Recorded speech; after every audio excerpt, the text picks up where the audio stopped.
ಎಲ್ಲರಿಗೂ ನಮಸ್ಕಾರ. ನಾನಿವತ್ತು ಎಣ್ಣೆ ಬದನೆಕಾಯಿ ಮತ್ತು ಚಪಾತಿ ಮಾಡೋಣ ಅಂತ ಅಂದ್ಬಿಟ್ಟು ಗೋಧಿ ಹಿಟ್ಟನ್ನ ಜರಡಿಗೆ ಹಿಡ್ದು ನೀಟಾಗಿ ಇಟ್ಕೊಂಡಿದ್ದೀನಿ. ಅದಕ್ಕೆ ಉಪ್ಪು ಹಾಕಿ ಸ್ವಲ್ಪ 1-2 ಸ್ಪೂನಷ್ಟು ಎಣ್ಣೆ ಹಾಕೋಣ. ಅದನ್ನು ಮಿಕ್ಸ್ ಮಾಡ್ಕೊಂಡು ಸ್ವಲ್ಪನೇ ನೀರು ಹಾಕ್ಕೊಂಡು ಚೆನ್ನಾಗಿ ಫಸ್ಟು ಮಿಕ್ಸ್ ಮಾಡ್ಕೋಬೇಕು. ನೀವು ಇದಕ್ಕೆ ಚಪಾತಿಗೆ ಆಗಿರಲಿ ಪೂರಿಗೆ ಆಗಿರಲಿ ಸ್ವಲ್ಪ ಕಾಯ್ದಿರೋ ಎಣ್ಣೆ ಬಿಟ್ಟರೆ ತುಂಬ ಒಳ್ಳೆಯದು, ತುಂಬ ಚೆನ್ನಾಗಿ ಬರುತ್ತೆ. ಚಪಾತಿ ಆಗಿರಲಿ ಮತ್ತು ಪೂರಿ ಆಗಿರಲಿ. ಅದಕ್ಕೆ ಅವೆರಡು ಮಿಕ್ಸ್ ಮಾಡ್ಕೊಂಡು ಚೆನ್ನಾಗಿ ಕಲಸೋಣ. ಉಪ್ಪು ಮತ್ತು ಎಣ್ಣೆ ಚೆನ್ನಾಗಿ ಕಲಿಸ್ಬಿಟ್ಟು ಒಂದು ಅರ್ಧ ಗಂಟೆ ಆದರೂ ಇಟ್ಟರೆ ಚೆನ್ನಾಗಿ ನೆನೆಬೇಕು ಹಿಟ್ಟು. ಆವಾಗಲೇ ನಮಗೆ ಪೂರಿ ಆಗಿರಲಿ ಚಪಾತಿ ಆಗಿರಲಿ ನೀಟಾಗಿ ಬರೋದು. ನಾನೊಂದು ಅರ್ಧ ಗಂಟೆ ಸೈಡಿಗೆ ತಿಕ್ತೀನಿ. ಸ್ವಲ್ಪ ಎಣ್ಣೆ ಹಾಕಿ ಸ್ವಲ್ಪ ಮಿದ್ಬಿಟ್ಟು ಹಂಗೆ ನೀಟಾಗಿ ಒಂದು ಅರ್ಧ ಗಂಟೆನಾದ್ರೂ ನಾನು ಎತ್ತಿಡ್ತೀನಿ ಪ್ಲೇಟ್ ಮುಚ್ಚಿಬಿಟ್ಟು. ಇವಾಗ ಎಣ್ಣೆ ಬದನೆಕಾಯಿನ ನೀಟಾಗಿ ತೊಳೆದುಬಿಟ್ಟು ಕಟ್ ಮಾಡ್ಕೊಳ್ಳೋಣ. ಏಕೆಂದರೆ ಬದನೆಕಾಯಲ್ಲಿ ಹುಳ ಜಾಸ್ತಿ ಬರ್ತವೆ, ನೋಡ್ಬಿಟ್ಟು ಕಟ್ ಮಾಡಿ. ಯಾಕೆಂದರೆ ಎಣ್ಣೆ ಬದನೆಕಾಯಿಗೆ ಇಷ್ಟಿದ್ರೇ ಚೆನ್ನಾಗಿರುತ್ತೆ. ಯಾಕೆಂದರೆ ಉಪ್ಪು ಖಾರ ಎಲ್ಲ ನೀಟಾಗಿ ಹಿಡಿಯುತ್ತೆ. ದಪ್ಪ ಆದರೆ ಅದು ಚೆನ್ನಾಗಿರಲ್ಲ. ಇಷ್ಟೇ ಸಾಕು ಎಣ್ಣೆ ಬದನೆಕಾಯಿಗೆ. ಅದಕ್ಕೆ ನಾನು ಖಾರದ ಪುಡಿ, ಉಪ್ಪು, ಧನಿಯಾ ಪುಡಿ, ಅರ್ಶಿಣದ ಪುಡಿ ತೊಗೊಂಡಿದ್ದೀನಿ. ನೀವು ಒಂದು ಸ್ವಲ್ಪ ಗರಂ ಮಸಾಲನಾದ್ರು ತೊಗೋಬೋದು. ಚಾಟ್ ಮಸಾಲ, ಗರಂ ಮಸಾಲ ಏನಿದ್ರೂ ಒಂದು ಸ್ವಲ್ಪ ಮಸಾಲೆ ರೆಡಿ ಮಾಡ್ಕೊಳ್ರಿ. ಹುರಿಯೋಕ್ಕೆ ಈರುಳ್ಳಿ, ಬೆಳ್ಳುಳ್ಳಿ, ಕಡಲೆಬೀಜ ಮತ್ತು ಟೊಮೊಟೊ, ಹಸಿಮೆಣ್ಸಿನ್ಕಾಯಿ, ಕಾಯಿ ಮತ್ತು ಇದನ್ನು ತೊಗೊಂಡಿದ್ದೀನಿ ನಾನು. ಇವಾಗ ಇದೇನು ಮಸಾಲೆ ನಾನು ಇದು ಮಾಡಿದ್ನಲ್ಲ, ಅರ್ಶಿಣ ಪುಡಿ, ಗರಂ ಮಸಾಲ, ಧನಿಯಾ ಪುಡಿ, ಚಿಲ್ಲಿ ಪೌಡ್ರು, ಅದನ್ನು ನೀಟಾಗಿ ಬದನೆಕಾಯಿಗೆ ಫಸ್ಟ್ ಹಾಕ್ಬಿಡೋಣ. ಇದು ಫಸ್ಟು ನಾನು ಯಾಕೆ ಹಾಕ್ತಾಯಿದ್ದೀನಿ, ಅಪ್ಲೈ ಮಾಡ್ತಾಯಿದ್ದೀನಿ ಅಂತಂದರೆ, ಕೆಲವೊಂದು ಸಲ ನಮಗೆ ಇದು ಮಸಾಲೆ ರುಬ್ಬಿರ್ತೀವಲ್ಲ ಅದನ್ನು ಹಚ್ಚಿದ್ರೆ ಆ ಬುಡದ ಕಡೆ ಎಲ್ಲ ನಮಗೆ ಮಸಾಲೆ ಹಿಡ್ದಿರಲ್ಲ. ತಿನ್ನಬೇಕು ಅಂದರೆ ಒಂದು ಸ್ವಲ್ಪ ಸಪ್ಪೆ ಅಂತ ಅನಿಸುತ್ತೆ. ಉಪ್ಪು ಖಾರ ಏನು ಅಷ್ಟೊಂದು ಹಿಡ್ದಿರಲ್ಲ. ಈ ಥರ ನೀವು ಮಾಡಿದ್ರೆ ನೀಟಾಗಿ ಹಿಡ್ತಿರುತ್ತೆ. ತಿನ್ನೋಕ್ಕೂ ಎಷ್ಟು ಚೆನ್ನಾಗಿರುತ್ತೆ ಗೊತ್ತಾ. ಒಂದು ಸಲ ಟ್ರೈ ಮಾಡಿ. ನಿಜವಾಗ್ಲೂ ಹೇಳ್ತಾಯಿದ್ದೀನಿ, ಎಷ್ಟು ಚೆನ್ನಾಗಿರುತ್ತೆ ಅಂತಂದರೆ ಅಷ್ಟು ಚೆನ್ನಾಗಿರುತ್ತೆ. ನೀವು ಒಂದು ಸಲ ಟ್ರೈ ಮಾಡಿ, ಬೇಕಾದ್ರೆ ನನಗೆ ಕಮೆಂಟ್ ಹಾಕಿ. ನೀವು ಮಸಾಲೆ ರುಬ್ಬು ಮಾಡೋದಕ್ಕೂ ಇದಕ್ಕೂ ತುಂಬ ವ್ಯತ್ಯಾಸ ಇರುತ್ತೆ. ಒಂದು ಸಲ ಟ್ರೈ ಮಾಡಿ. ಇವಾಗ ಬಾಣಲಿಗೆ ನಾವು ಮಸಾಲೆ ಹುಡ್ಕೋಬೇಕಲ್ಲ, ಎಣ್ಣೆ ಹಾಕೊಳ್ಳೋಣ. ಸ್ವಲ್ಪ ಎಣ್ಣೆ ಹಾಕೊಳ್ಳೋಣ. ಇವಾಗ ನಾವು ಎಣ್ಣೆ ಹಾಕೊಂಡಿರ್ತೀವಲ್ಲ ಅದಕ್ಕೆ ಫಸ್ಟು ನಾನು ಈರುಳ್ಳಿ, ಬೆಳ್ಳುಳ್ಳಿ ಹುರ್ಕೊತಾ ಇದ್ದೀನಿ. ನಿಮಗೆ ಕ್ವಾಂಟಿಟಿ ನೋಡ್ಬಿಟ್ಟು ನೀವು ಹಾಕ್ಕೊಳ್ರಿ. ನಾನು 1-2 ಗೆಡ್ಡೆ ಸಣ್ಣ ಇತ್ತು ಅಂತ ಬೆಳ್ಳುಳ್ಳಿ, 1 ಗೆಡ್ಡೆ ಈರುಳ್ಳಿ ಹಾಕ್ಕೊಂಡಿದ್ದೀನಿ. ಅದನ್ನು ಹುರ್ಕೊಳ್ಳೋಣ. ಅದಾಗಿದೆ. ಇವಾಗ ಮೆಣಸಿನ್ಕಾಯಿ, ಟೊಮೊಟೊ ಹಾಕ್ಕೊಳ್ಳೋಣ. ನೋಡಿ ಈ ಥರ ಟೊಮೊಟೊ ನೀವು ಬೇಕು ಅಂದರೆ ಹಾಕಿ, ಬೇಡ ಅಂದರೆ ಸ್ಕಿಪ್ ಮಾಡಿ. ಈ ಥರ ಹಾಕಿದ್ರೆ ತುಂಬ ಚೆನ್ನಾಗಿರುತ್ತೆ. ಇದನ್ನೆಲ್ಲ ಚೆನ್ನಾಗಿ ಹುರ್ಕೊಳ್ಳೋಣ ನೀಟಾಗಿ. ಇವಾಗ ರುಬ್ಬೋದಕ್ಕೆ ಶುಂಠಿ, ಚಕ್ಕೆ, ಲವಂಗ, ಸ್ವಲ್ಪ ಕೊಬ್ಬರಿ ಮತ್ತು ಇಷ್ಟು ಹುಣಸೆಹಣ್ಣು, ಆಯಿತಾ, ಕೊತ್ತಂಬರಿ ಸೊಪ್ಪು ಎಲ್ಲ ಹಾಕ್ಕೊಂಡಿದ್ದೀನಿ ನಾನು. ಕಾಯಿಗಿಂತ ಒಂದು ಸಲ ಕೊಬ್ಬರಿ ಹಾಕೊಂಡು ನೀವು ಒಂಚೂರು ಇದು ಮಾಡಿ. ನಿಜವಾಗ್ಲೂ ಎಷ್ಟು ಚೆನ್ನಾಗಿರುತ್ತೆ ಗೊತ್ತಾ. ಇವಾಗ ಹುರ್ಕೊಳ್ಳೋಕ್ಕೆ ಸಪ್ರೇಟ್ ನಾನು ಹುಚ್ಚೊಳ್ಳು ಮತ್ತು ಧನಿಯಾ, ಇದೇ ನಿಮಗೆ ಸ್ಪೆಷಲ್ಲಾಗಿ ಟೇಸ್ಟ್ ಕೊಡೋದು. ನೀವು ನಿಜವಾಗ್ಲೂ ಒಂದು ಸಲ ಟ್ರೈ ಮಾಡಲೇಬೇಕು ಇದನ್ನು. ನೋಡಿ ಈ ಥರ ಅದು ಬೇಗ ಏನು ಹುರಿದ್ಬಿಡುತ್ತೆ ಚಟಪಟ ಅಂತ ಅಂದ್ಬಿಟ್ಟು. ಅದಾದಮೇಲೆ ನಾವು ಕಡಲೆಬೀಜ ಹುರ್ಕೊಳ್ಳೋಣ.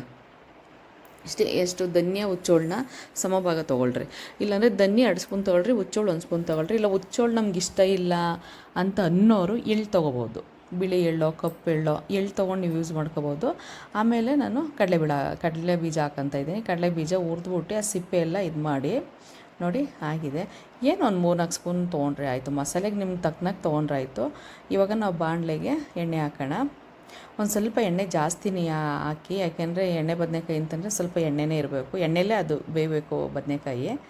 ಅದಕ್ಕೆ ನಾನು ಈರುಳ್ಳಿ ಸಣ್ಣಗೆ ಹಚ್ಚಿ ಇಟ್ಕೊಂಡಿದ್ದೀನಿ. ಈರುಳ್ಳಿ ಹಾಕೋಣ. ಸ್ವಲ್ಪ ಈರುಳ್ಳಿ ಹಾಕಿ ಅದು ಸ್ವಲ್ಪ ಫ್ರೈ ಆದಮೇಲೆ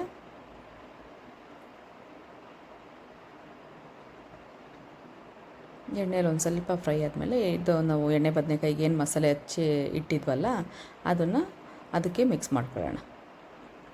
ಈ ಥರ ಮಾಡೋದ್ರಿಂದ ಅದು ಮಸಾಲೆಲೆ ಉಪ್ಪು ಮತ್ತು ಮಸಾಲೆ ಅಷ್ಟೇ ತಾನೇ ಹಾಕಿರೋದು, ನಿಜವಾಗ್ಲೂ ತುಂಬ ಚೆನ್ನಾಗಿ ಬ್ಲೆಂಡ್ ಆಗುತ್ತೆ. ಅದಕ್ಕೆ ಎಣ್ಣೆಗೆಲ್ಲ ಹಾಕಿ ನೀಟಾಗಿ ಉಪ್ಪು ಖಾರ ಆಲ್ಮೋಸ್ಟ್ ಹಿಡಿದ್ಬಿಡುತ್ತೆ. ನಾವು ಇವಾಗ ಏನು ಮಸಾಲೆ ಹಾಕಿರ್ತೀವಲ್ಲ ಅದು ಪ್ಲಸ್ಸು.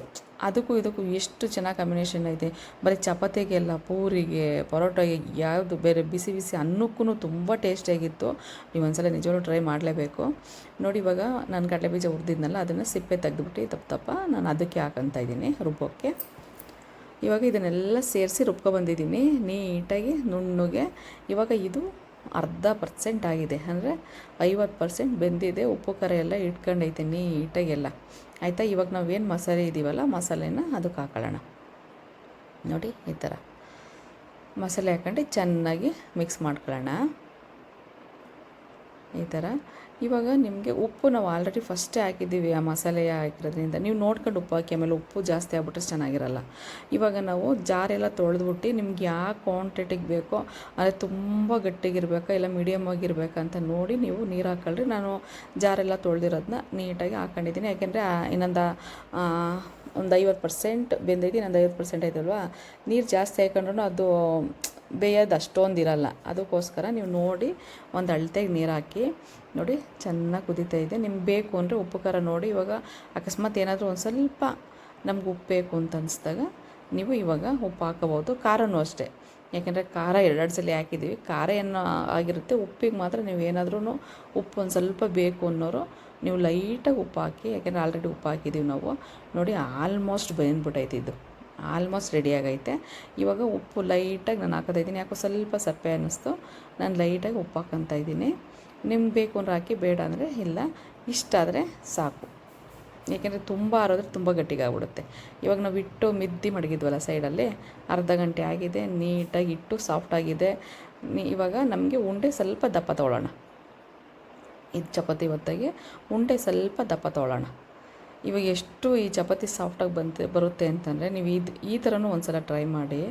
ತುಂಬ ಸಾಫ್ಟಾಗಿರುತ್ತೆ. ಏನು ಒಂದು ಅರ್ಧ ಗಂಟೆ ಮುಕ್ಕಾಲು ಗಂಟೆಯಲ್ಲಿ ಈ ರೆಸಿಪಿನ ಮಾಡಿ ಮುಗಿಸ್ಬೋದು. ಇವಾಗ ಮಕ್ಳಿಗೆ ಸ್ಕೂಲ್ ಸ್ಟಾರ್ಟ್ ಆಗೈತೆ, ಲಂಚ್ ಬಾಕ್ಸ್ದು ಈ ಥರ ಮಾಡಿಕೊಡಿ. ಮಕ್ಕಳು ಇಷ್ಟಪಟ್ಟು ತಿಂತಾರೆ. ದೊಡ್ಡೋರೇ ನಮ್ಮ ಬದನೆಕಾಯಿ ತಿನ್ನಲ್ಲ ಅಂದವರು ತಿಂತಾರೆ. ನಮ್ಮ ಮನೇಲೂ ತಿಂತಿರಲಿಲ್ಲ, ಇವತ್ತು ಎಷ್ಟು ಚೆನ್ನಾಗಿ ತಿಂದರು ಅಂತಂದರೆ ನಿಜವಾಗ್ಲೂ ನಾನು ಅದಕ್ಕೆ ನಿಮ್ಗೆ ಹೇಳ್ತಿರೋದು. ಒಂದು ಸಲ ಈ ಥರ ಟ್ರೈ ಮಾಡಿ. ನಾವು ಚಪಾತಿ ಲಟ್ಸ್ಕೊಂಡಿದ್ದೀವಲ್ಲ, ಸ್ವಲ್ಪ ಅಗಲ ಲಟ್ಟಿಸ್ಕೊಳ್ರಿ, ಇಷ್ಟಿಷ್ಟೇ ಲಟ್ಟಿಸ್ಕೊಬೇಡ್ರಿ. ಸ್ವಲ್ಪ ಅರ್ಧ ಲಟ್ಟಿಸ್ಕೊಂಡು ತುಪ್ಪ ಇಷ್ಟ ಆಗೋರು ತುಪ್ಪ ಹಾಕಿಲ್ಲ, ಎಣ್ಣೆ ಇಷ್ಟ ಆದವ್ರು ಎಣ್ಣೆ ಹಾಕಿ. ಸರಿ, ಈ ಥರ ಲಟ್ಟಿಸ್ಕೊಂಡು ನಮಗೆ ತುಪ್ಪ ಇಷ್ಟ, ಅದಕ್ಕೆ ತುಪ್ಪ ಹಾಕೊಂಡು ಫುಲ್ ಎಲ್ಲ ಚಪಾತಿಗೆಲ್ಲ ಮಿಕ್ಸ್ ಮಾಡಿದ್ದೀನಿ, ಸವರಿದ್ದೀನಿ. ಸವರಾದ್ಮೇಲೆ ಈ ಥರ ಫೋಲ್ಡ್ ಮಾಡಿ ಇಡೋಣ. ಇವಾಗ ನಮ್ಗೆ ಎಷ್ಟು ಚಪಾತಿ ಬೇಕೋ ಅಷ್ಟೂ ನೀಟಾಗಿ ಫೋಲ್ಡ್ ಮಾಡಿ ಇದೇ ಥರ ಒತ್ಬಿಟ್ಟು ತುಪ್ಪ ಹಾಕ್ಬಿಟ್ಟು ಇಲ್ಲ ಎಣ್ಣೆ ಹಾಕ್ಬಿಟ್ಟು ಇದೇ ಥರ ನಾನು ಮಾಡಿಟ್ಟಿದ್ದೀನಿ. ಇವಾಗ ನಾವು ಅದನ್ನು ಚಪಾತಿ ಲಟ್ಟಣಿಗೆಲ್ಲ ಲಟ್ಟಿಸ್ಕೊಳ್ಳೋಣ. ನಿಮ್ಗೆ ಎಷ್ಟು ಅಗಲ ಬೇಕು, ಎಷ್ಟು ಅಂದರೆ ಒಂದು ಸ್ವಲ್ಪ ಅಷ್ಟು ತೆಳ್ಳಗೂ ಬೇಡ, ಅಷ್ಟು ಮಂದಕ್ಕೂ ಬೇಡ, ಮೀಡಿಯಮ್ ಆಗಿ ಲಟ್ಟಿಸಿ. ಯಾಕೆಂದರೆ ಆ ಚಪಾತಿ ಊದ್ಕೊಂಡಾಗ 4 ಎಳೆ ಪದ್ರ ಥರ ಬರುತ್ತೆ. ಎಷ್ಟು ಚೆನ್ನಾಗಿರುತ್ತೆ ತಿನ್ನೋಕ್ಕಾಗಿರಲಿ, ಆ ಸಾಫ್ಟಾಗಿ. ಇವಾಗ ಕೆಲವ್ರ ಮನೆ ಏನಾಗಿರುತ್ತೆ, ಚಪಾತಿ ಮಾಡಿ ಇಕ್ಕಿದ ತಕ್ಷಣ ಸ್ವಲ್ಪ ಹೊತ್ತಿಗೆ ಎಲ್ಲ ಹೆಂಗೆ ಗಟ್ಟಿಗಾಗ್ಬಿಡುತ್ತೆ, ಸಾಫ್ಟೇ ಇರಲ್ಲ. ಈ ಥರ ಮಾಡಿ ನಿಮಗೆ 1 ದಿನ ಅಲ್ಲ 2 ದಿನ ಇಟ್ಟರು ನಿಮ್ಗೆ ಸಾಫ್ಟಾಗಿರುತ್ತೆ. ಯಾಕೆಂದರೆ ತುಪ್ಪ ಹಾಕಿದ್ದೀವಿ. ಇವಾಗ ಬೇಯಬೇಕಾದ್ರೆ ಎಣ್ಣೆನೂ ಸ್ವಲ್ಪ ಹಾಕ್ತೀವಿ, ಅದರಿಂದ ಸಾಫ್ಟಾಗಿರುತ್ತೆ. ಆಮೇಲೆ ಚಪಾತಿ ಹಾಕಿ ಹಂಗೆ ಮಡಗ್ಬಿಡ್ರಿ, ಫೋಲ್ಡ್ ಮಾಡಿ ಮಡಗ್ರಿ. ಅಂದರೆ ಒಂದು ಅರ್ಧ ಗಂಟೆ ಆಮೇಲೆ ತಿಂತೀವಿ ಅನ್ನೋರು ಫೋಲ್ಡ್ ಮಾಡಿ ಮಡಗಿದ್ರೆ ಅದು ಸಾಫ್ಟಾಗಿ ಹಂಗೆ ಇರುತ್ತೆ. ನೋಡಿ ಇವಾಗ ನಾನು ಹಾಕಿದ್ದೀನಿ ಅದನ್ನು. 2 ಚಪಾತಿ ಲಟ್ಟಿಸ್ಬಿಟ್ಟು ನಿಮಗೆ ತೋರಿಸ್ತೀನಿ. ನಿಜವಾಗ್ಲೂ ಚಪಾತಿನೂ ಅಷ್ಟೇ ಎಷ್ಟು ಚೆನ್ನಾಗಿ ಮೆತ್ತಗೆ ಸಾಫ್ಟಾಗಿತ್ತು ಅಂತಂದರೆ ಎಣ್ಣೆ ಬದನ್ನ ಕೈಗೆ ಹೊತ್ಕೊಂಡು ಸೂಪರ್ ಟೇಸ್ಟಾಗಿತ್ತು. ಇವಾಗ ಈ ಥರ ಲಟ್ಟಿಸ್ಬಿಟ್ಟು ನಾವು ಇಟ್ಕೊಳ್ಳೋಣ. ಇದನ್ನು ಒಂದು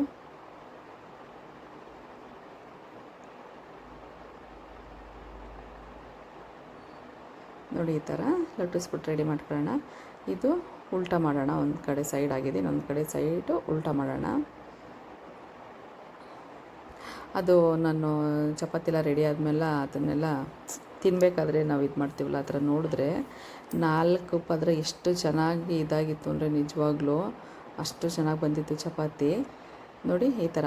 ಹಂಗಂತ ಅಂದ್ಬಿಟ್ಟು ನೀವು ಅನ್ನಪೂರ್ಣನೇ ಅದೇನೋ ಆ ಥರದ್ದಲ್ಲ, ಗೋಧಿ ಹಿಟ್ಟು ಯಾವುದಾದ್ರು ತೊಗೊಳ್ರಿ ನೀವು, ನಿಜವಾಗ್ಲೂ ಇದೇ ಥರ ಸಾಫ್ಟಾಗಿ ಬರುತ್ತೆ ಚಪಾತಿ. ಹಿಂಗೆ ಬರುತ್ತೆ, ನೀವು ಇದೇ ಮೆಥಡಲ್ಲಿ ಮಾಡಿ ನಿಜವಾಗ್ಲೂ ತುಂಬ ಚೆನ್ನಾಗಿ ಬರುತ್ತೆ. ನೋಡಿ ಈ ಥರ 2 ಕಡೆ ನೀಟಾಗಿ ಬೇಯಿಸಿ, ಆಮೇಲೆ ಕೊನೆಗೆ ತುಪ್ಪನಾದ್ರೂ ಸರಿ ಎಣ್ಣೆನಾದರೂ ಸರಿ ನೀವು ಸವರಬೇಕು, ಆವಾಗ ಸಾಫ್ಟಾಗಿರುತ್ತೆ ಚಪಾತಿ. ನೋಡಿ ಅದು ಒಂದು ಸ್ವಲ್ಪ ಓಪನ್ ಆಗೈತೆ, ಈ ಕಡೆ ಎಷ್ಟು ಪದ್ರ ಥರ ಕಾಣಿಸ್ತೈತೆ. ಇವಾಗ ನಾವು ಎಣ್ಣೆ ಮಿಕ್ಸ್ ಮಾಡೋಣ. ಆಲ್ರೆಡಿ ತುಪ್ಪ ಹಾಕಿದ್ನಲ್ಲ, ಮೇಲೆ 1 ಸ್ಪೂನ್ ಹಾಕ್ಬಿಟ್ಟು ಎಲ್ಲ ಚಪಾತಿಗೂ ಸವರೋಣ. ನೋಡಿ ಈ ಥರ ತುಪ್ಪ ಹಾಕೋದ್ರಿಂದ ಟೇಸ್ಟು ಬರುತ್ತೆ, ತಿನ್ನೋಕ್ಕೂ ಚೆನ್ನಾಗಿರುತ್ತೆ. ಈ ಥರ 2 ಕಡೆ ನಾವು ನೀಟಾಗಿ ಬೇಯಿಸಿ ತುಪ್ಪನೋ ಎಣ್ಣೆನೋ ಹಾಕಿ ನೀಟಾಗಿ ಬೇಯಿಸ್ಕೊಂಡು ಸೈಡಿಗೆ ಇಟ್ಕೊಳ್ಳೋಣ. ಇನ್ನೊಂದು ಚಪಾತಿ ಅದೇ ಥರ ಹಾಕ್ತಿದ್ದೀನಿ.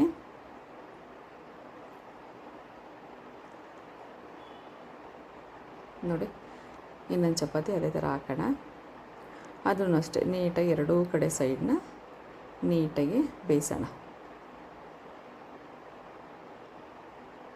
ಇವಾಗ ಉಲ್ಟಾ ಮಾಡಾಕಿದ್ದೀನಿ.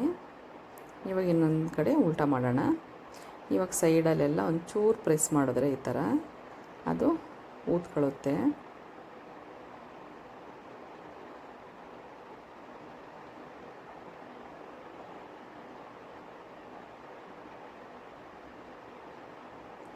ಎರಡೂ ಕಡೆ ಚೆನ್ನಾಗಿ ಬೇಯಿಸ್ಬೇಕಾದ್ರೆ ಸೈಡಲ್ಲೆಲ್ಲ ಒಂಚೂರು ಪ್ರೆಸ್ ಮಾಡಿ, ಯಾಕೆಂದರೆ ಅದು ಅರ್ಗಲ್ ಜಾಸ್ತಿ ಬೆಂದಿರಲ್ಲ, ಅದಕ್ಕೋಸ್ಕರ. ನೋಡಿ ಎಷ್ಟು ಚೆನ್ನಾಗಿ ಉತ್ಕೊಳ್ಳುತ್ತೆ. ತುಂಬ ಸಾಫ್ಟಾಗಿತ್ತು, ಅದಕ್ಕೋಸ್ಕರ. ನೀವು ಅಷ್ಟೇ ಒಂದು ಸಲ ಟ್ರೈ ಮಾಡಿ ಮನೇಲಿ, ಹೇಗಿದೆ ಅಂತ ಕಮೆಂಟ್ ಹಾಕಿ.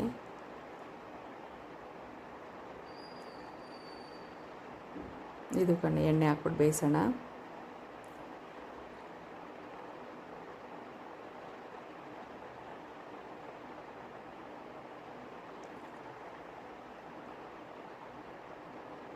ನೀಟಾಗಿ ಬೇಯಿಸಾದ್ಮೇಲೆ ಎರಡು ಕಡೆ ಆಯ್ತಲ್ಲ, ಇವಾಗ ಪಲ್ಯ ಆಗಿರುತ್ತೆ, ಸರ್ವ್ ಮಾಡೋಣ ತಿನ್ನೋಕ್ಕೆ. ನೋಡಿ ಎಷ್ಟು ಚೆನ್ನಾಗಿ ಕಾಣಿಸ್ತಿದೆ.